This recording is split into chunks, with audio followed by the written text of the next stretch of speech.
Imagina empreender nessa época, eu disse loucura. Na Não, época eu da lembro, inflação. eu lembro de uns... 80% de inflação, eu trocava o preço 2 vezes por dia. Imagina você acordar de manhã e você ter R$50 na conta da empresa e da pessoa física. Aí eu cheguei na fábrica, eu tinha 800 funcionários naquela época. Cheguei na fábrica, começa a pagar a luz porque eu pagava a conta de luz da fábrica. Eu pagava a minha. Aqui no Brasil, assim, dá pra gente fazer... Dá pros tubarões fazerem alguma coisa nesse sentido, assim, em relação ao contato, um lobby com o governo, não sei o quê? Ou vocês também estão vivendo apesar do Estado? Eu acho que no Brasil é muito difícil você conseguir fazer alguma coisa na política, né? Porque, por exemplo, muitas vezes eu pensei, né? Quando eu tiver mais velha e eu puder, assim, não tiver mais os meus negócios, por exemplo, eu acho que eu vou trabalhar pelo meu país, né? Porque eu falei que eu gosto do Brasil. Aham. Falei, vou trabalhar pelo meu país. Mas aí você olha e fala, é muito difícil, porque tem tanta rolo, né? Tanta briga, tanta corrupção, tanta confusão, que eu acho que nem quem está muito bem disposto e muito bem intencionado consegue fazer alguma coisa. Porque existe muita confusão ainda, né, política. Talvez com os anos isso melhore, mas... Talvez se tivesse uma união de todo mundo, dos ricaços. Ai, se tivesse união de todo mundo, né? Essa seria a melhor palavra. Né? Nós estamos numa época mais polarizada que eu já vi na minha vida. Olha que eu passei por 15 planos econômicos. Eu vi hiperinflação, vi confisco, vi cada coisa surreal. Vi mudar o nome da moeda 3 vezes, vi tirar 3 vezes, tirar 3 vezes. Né? Imagina empreender nessa época, eu disse loucura. Na Não, época da inflação. eu lembro de uns... 80% de inflação, eu trocava o preço 2 vezes por dia. Nossa, devia ser muito chato, Cara, mano. eu Muito lembro, chato. eu lembro a Casa e Vídeo lá no Rio, que eles vendiam a prazo e diziam assim, 50% de juros apenas, tá ligado? Surreal. Uns bagulho assim sinistro. E se- Minha mãe, quando chegava o dinheiro lá em casa, minha mãe já mandava correndo no mercado pra comprar logo. Porque E você no tinha dia seguinte loja mudava o naquela preço. época, a fábrica? Eu já tinha a fitoervas. E como que era essa loucura? Como que era ter uma indústria na época da inflação máxima? Maluco. Completamente maluco. Você imagina que às 8 horas da manhã eu trocava o preço e às 4 horas da tarde eu trocava o preço de novo. Às 2, 3 horas da tarde eu trocava o preço de novo. E E tem aí que chegava virar uma o hora dinheiro. que você nem sabia mais se o teu preço estava certo ou errado, porque você começava a perdeu a referência. Então eu falava, a gente tinha o preço do McDonald's, de um Big Mac do McDonald's, e tinha o preço de uma caixa de fósforo. Então eu sempre tinha o preço desses dois produtos. Todo dia de manhã alguém me trazia o preço do McDonald's e da caixa de fósforo. Aí eu olhava o meu preço em relação a eles, para ver se eu não estava muito louca, se eu não tinha subido de mais ou de Porque menos. você sabe que o Mac e a caixa de fósforo ia conseguir fazer aquela conta boa. Sei lá, pra gente ter alguma baliza. É a base. Algum tipo de jeito de você Da onde, se da balizar. onde que tirava? De onde que o Mac chegava nessa conta? Eu Ele não sei, olhava a não, caixa não de sei fósforo? Nem sei se ele sabia tão melhor do que eu, mas assim, era pra mim, foi o que eu escolhi.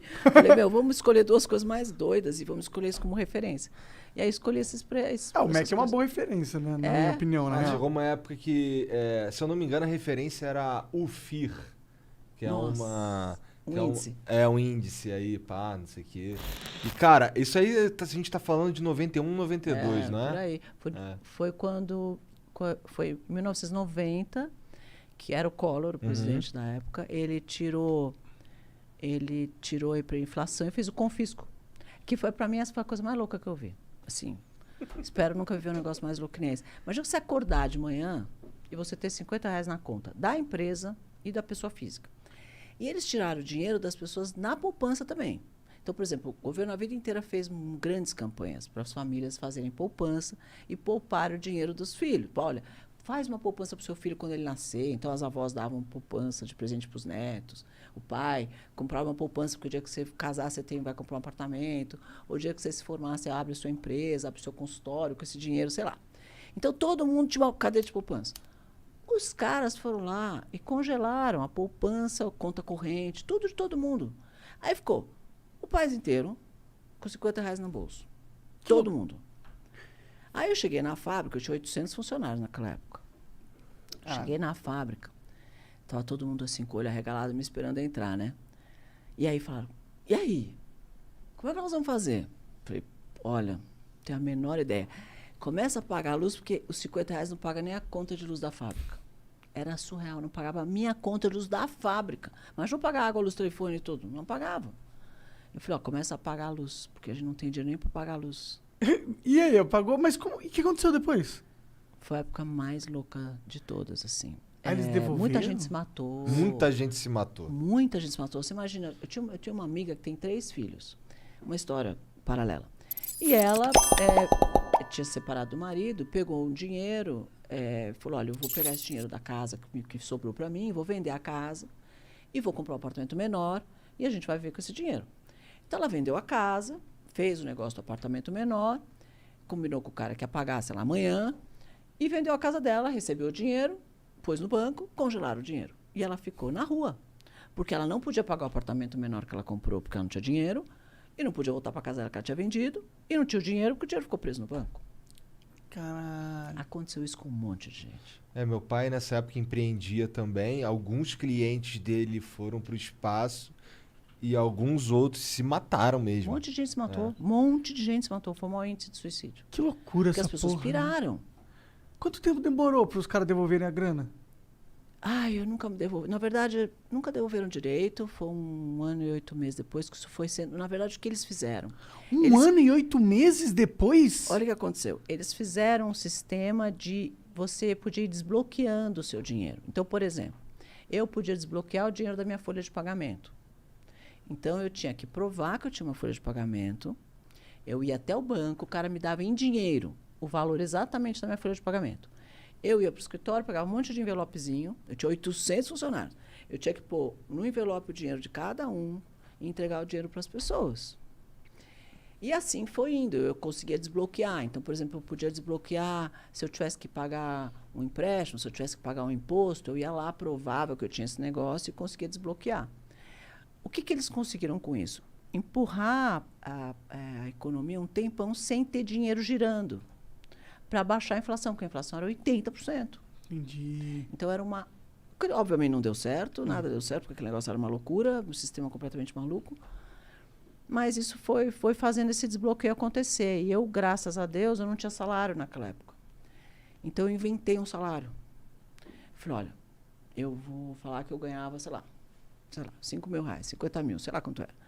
E pus isso na folha de pagamento. Aí eu chegava lá, desbloqueava o meu salário. Com o meu salário, eu pagava água, luz, não sei o quê, a matéria-prima, não sei o que tal. E aí eu consegui fazer a empresa começar a girar devagarzinho com aquele dinheiro que eu, teoricamente, retirava, que era para o meu salário, entendeu? E aí eu fui pondo no giro da empresa para fazer a empresa continuar a andar. Cara, porque senão eu pagava os funcionários, mas não tinha o que fazer, porque não tinha mão de obra, não tinha matéria-prima. Mas tinha demanda para a empresa naquela época com essa situação? Tinha, porque o supermercado sempre existe, certo? É claro. Sim. Você Nem na pega- pandemia pararam, né? Você pega o seu salário, você vai no supermercado comprar comida. Então, você tinha que comprar shampoo. Eu fabricava shampoo, você tem que comprar shampoo. Verdade. Aí, como eu na época não entendia muito de financeiro, nunca foi muito bom, uma dentista que não sabe fazer a conta, eu aplicava todo o dinheiro que eu tinha na época da hiperinflação em estoque de matéria-prima. Olha que louco. E eu tinha muita matéria-prima em estoque. Então, eu tinha matéria-prima para fazer produto. isso era Então, eu uma dúvida que eu fabriquei tinha. produtos, e aí eu vendia nos mercados, que na época as multinacionais estavam todas bloqueadas, não conseguiam fabricar nada, travou geral. E eu chegava nos mercados e falava, vocês querem shampoo? Eu tenho.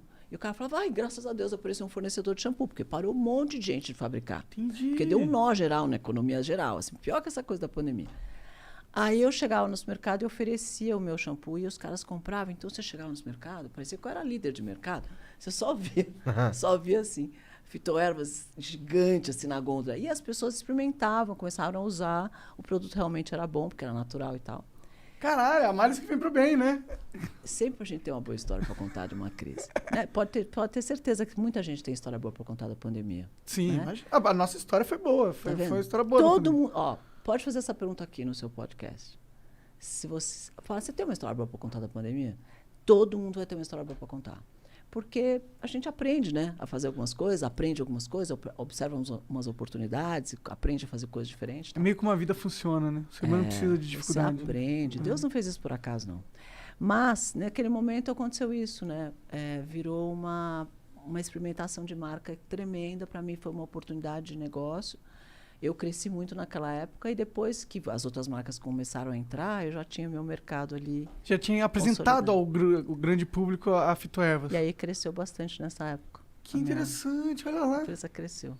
Da hora. Foi assim, eu fui desbloqueando meu dinheiro como se fosse pro meu salário, pondo dinheiro no giro da empresa, a empresa andou. Maneiro, cara. A maioria das pessoas teria só... Ai, deixa pra lá, cara. Deixa pra lá. Tem gente que se mataria. E tem gente que se mata. É. Uma coisa que eu tava esperando pra te perguntar era o que você fazia com a grana na hiperinflação. Que assim, você mudava o preço do teu shampoo porque o dinheiro valia menos durante o mesmo dia. Então o que tu fazia era pegar o dinheiro e comprar É o que eu também matéria-prima. fazia. Eu não mandava ir correndo no supermercado comprar, porque o produto, se era o jeito de você comprar mais barato. Porque se você fosse comprar daqui um dia, era 20% a mais, no outro dia era 20% a mais, no outro dia era 20% a mais. Então você tinha que comprar rápido qualquer coisa. E o que eu fazia? Comprar matéria-prima, embalagem, e falar, bom, o que eu vendo? Não é shampoo? Esse não é meu dinheiro. Então eu vou ter que fabricar mais dinheiro. O que eu faço com o dinheiro que não vale nada? Compro estoque. E fui comprando estoque de matéria-prima. E aí o dinheiro ficava nisso. E muita gente, na época e as multinacionais faziam isso, investiam aplicando no que eles chamam de overnight, que era uma coisa que rendia, né, o dinheiro. Era como se fosse uma aplicação financeira que rendia todos os dias, toda noite. Então, você aplicando no overnight e ganhando dinheiro com dinheiro mesmo. Na bolsa de valores, vai. E eu não, eu aplicava em matéria-prima, porque aquele negócio era muito complicado, esse negócio de overnight virava, mudava, a taxa mudava, a inflação mudava, e mudava o negócio. Eu falei, meu Deus, tô perdendo dinheiro. Eu falei, quer saber? Meu dinheiro é fazer shampoo, que eu sei fazer isso que eu ganho dinheiro. Então, eu vou comprar matéria-prima de embalagem. Então, quando aconteceu esse bloqueio, que ninguém tinha estoque, eu tinha. E foi assim que eu Muito acertei. foda. Estava na ponta certa, na hora certa. Às vezes acontece. Que da hora. Às vezes acontece. Às vezes a gente acerta. Às vezes tem um golpezinho de sorte aí que ajuda também. Ah, ou não, né? Eu falo que eu tenho muita sorte na vida, mas que a sorte sempre me achou trabalhando, né? Ah, sim. É. Sim. Você tem que estar lá esperto, que aí acontece a sorte. Não adianta tu ficar em casa de bobeirão lá, só esperando ver se vai dar alguma coisa, que não vai, tá? Não adianta ficar pedindo a Deus e não fazer nada, né? Sim. Deus Pô, ajuda, mas né? muito legal. Eu sempre quis saber de alguém que era empresária naquela época, porque é uma das épocas que todo mundo fala, nossa, na época de inflação era horrível, mas eu não vivi realmente, nem sei quantos anos eu tinha. Então, é legal ver, e você tinha 800 funcionários, tá ligado? Era uma grande empresa. Você tava nascendo nessa época aí. Sim. E o meu pai, ele tinha tipo uma pequena empresa, era ele e um outro funcionário, uma empresa de TI, tá ligado? Então, uma grande empresa saber que... Mano, imagina você pagar a folha, seus funcionários. Das quantas conversas você não deve ter tido com a tua equipe, a coordenação. E aí, em 94, quando veio o Plano Real lá, isso, como é que foi pro mercado, pra empresas? Daí o dólar virou 1 para 1, né? Aham. E aí foi uma época boa, porque imagina ser dólar 1 para 1. Então, Parece bom. Foi muito bom, assim. Porque aí você compra insumo mais barato, a gente depende de muita coisa importada, então é legal. Aí depois veio a época do Lula, que aí as pessoas se apavoraram que o Lula ia entrar e o dólar foi parar em R$4. Aham. Então foi uma época bastante difícil, porque o real não valia nada. Então a gente vai vivendo esses altos e baixos do Brasil. Tamo nessa, Que de alto hoje e a gente baixo tá no... até hoje, né? Tá no baixo, né? O dólar tá o quê? 5,30? 5,30. Mais ou menos, né? Tá parecendo que tá só nos baixos ultimamente, né? Cadê os altos?